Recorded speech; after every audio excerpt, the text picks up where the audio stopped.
This was much better than I thought it would be.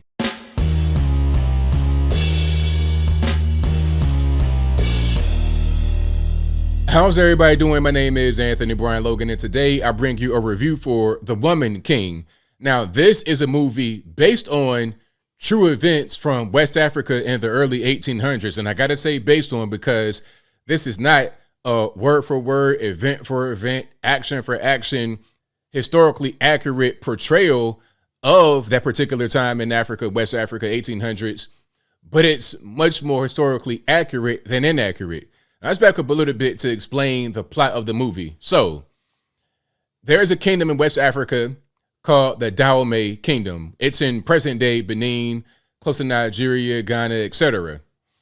Now, this empire had an all-female protection unit called the Agoje.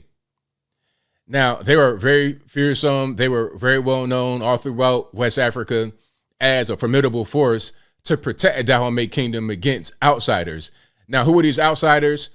Well, not just the so-called white man. We'll talk about that in a minute, but also neighboring tribes, neighboring empires, because contrary to popular belief or to some that may not really understand about history, Africa is not a country. Africa is a gigantic continent with a lot of different people, languages, cultures, religions, etc. So often throughout history, there were conflicts between these people, and it's still going on right now today. But back then, especially, there was conflict between the tribes. Now, elephant in the room, people are kind of skeptical, and there's controversy about the movie because of the whole idea of slave trading. You see, the Dahomey Kingdom and neighboring kingdoms, empires, whatever you want to call them, were heavily involved with the slave trade. It wasn't like the white man came to the shores of West Africa and just rounded up a bunch of Africans and put them on the boat by force. That's not how it went. There were wars between tribes, and if you lost, you might die or you might get sold.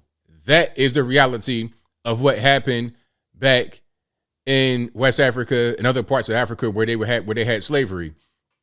But definitely in Dahomey Kingdom, that was the whole thing. As a matter of fact, the Dahomey, they built their whole empire on slave trading. That is an actual fact.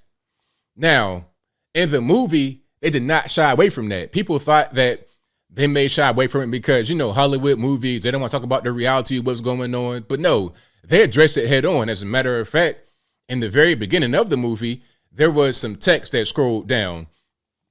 And in the text that scrolled down, they were talking about how slave trading was a big thing, and they were trying to get beyond it, all this, that, and the third. Now, I'm not really sure about the latter part about them trying to get beyond it, because in reality, I think the French came in to fight the Dahomey to make them stop trading slaves. But the fact that they traded slaves was not omitted from the movie. As a matter of fact, it was a central plot of the movie, right? They were talking about how, okay, these guys from this tribe, they came in and raided our village. We captured them. Not only were we brutal, we chopped their heads off and burned their heads. We chopped their heads off and then had heads on stakes in the actual empire so you could see what's going on. And then it was one scene in the movie where they brought a basket of heads and dumped them on the opposing tribe that they had the quote unquote beef with, right? So they're very vicious, chopping off heads, burning them, all of that. And then they also would sell people. So if you came in and raided the village, they'd sell you. They also talk about how there was trading going on inside the Dahomey Kingdom, right? There was one scene at the very beginning where one of the young girls was, the father was trying to sell the young girl to one of the men that were in the kingdom. The girl was 19 years old, and the father was trying to sell her to some man that probably was in his 50s.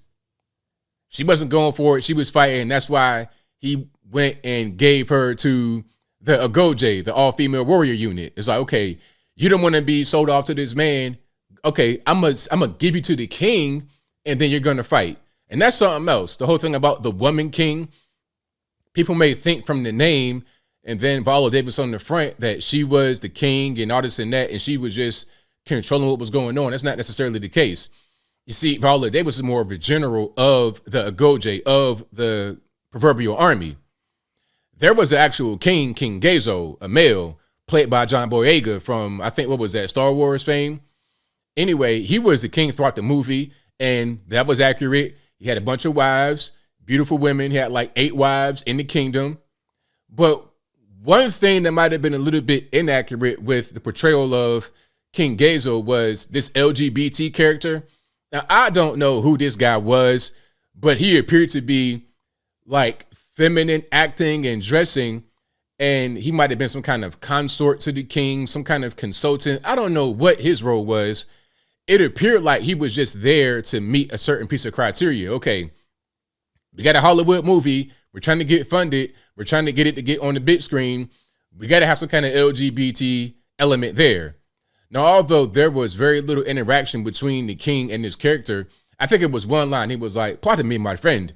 It was like that, and that was it. There was no more talking.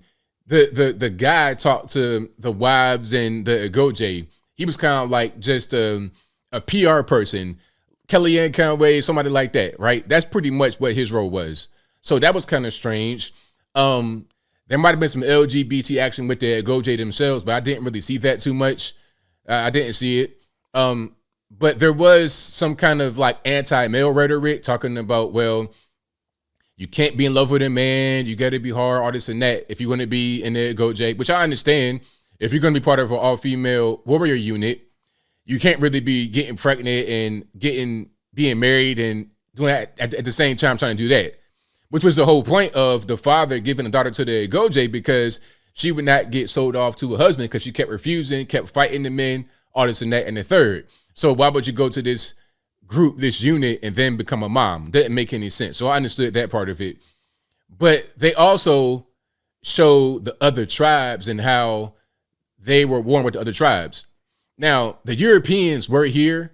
It wasn't the French, like the battle that people know about from real life, where the French came to fight the Dahomey for them to end slavery. It wasn't the French, it was the Portuguese.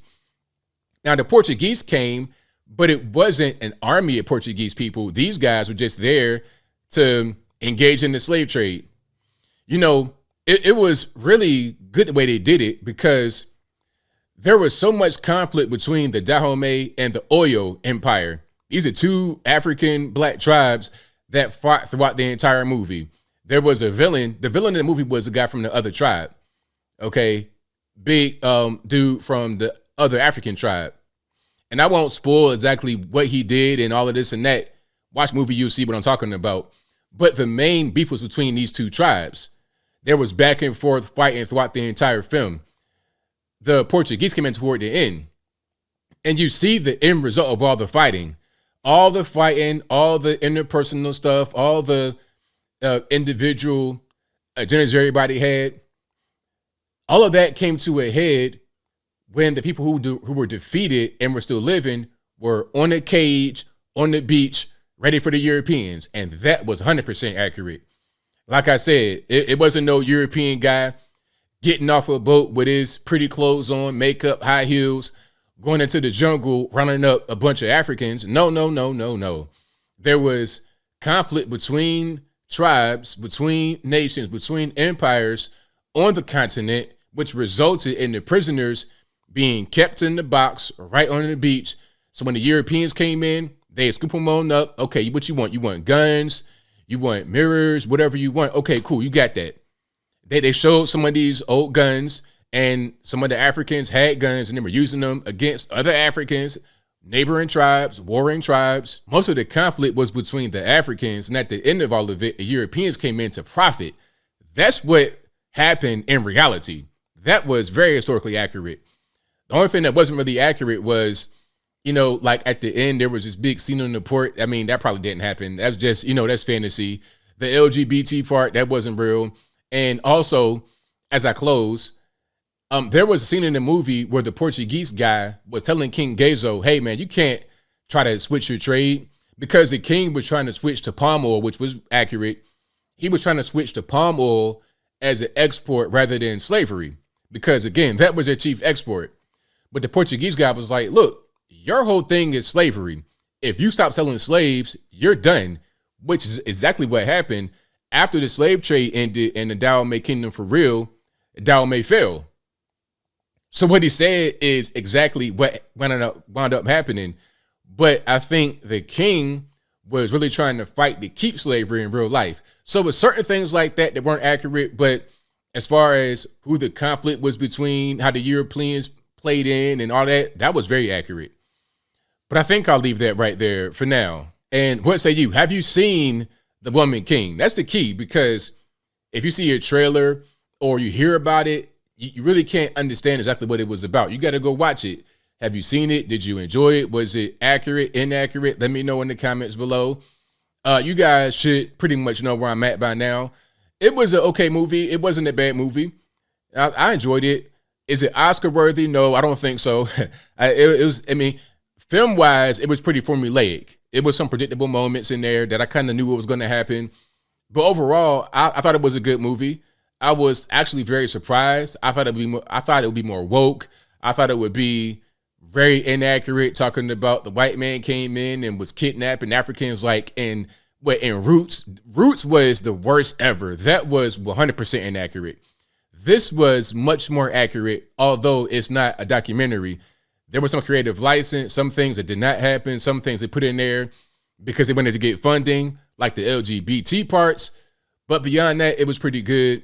And if you like that kind of stuff, I say go out and watch it, check it out, and then formulate your own opinion. But whatever your thoughts are, please let me know in the comments below. And that's all I got to say for this video. If you like what you heard, please comment, rate, share, and subscribe. Peace.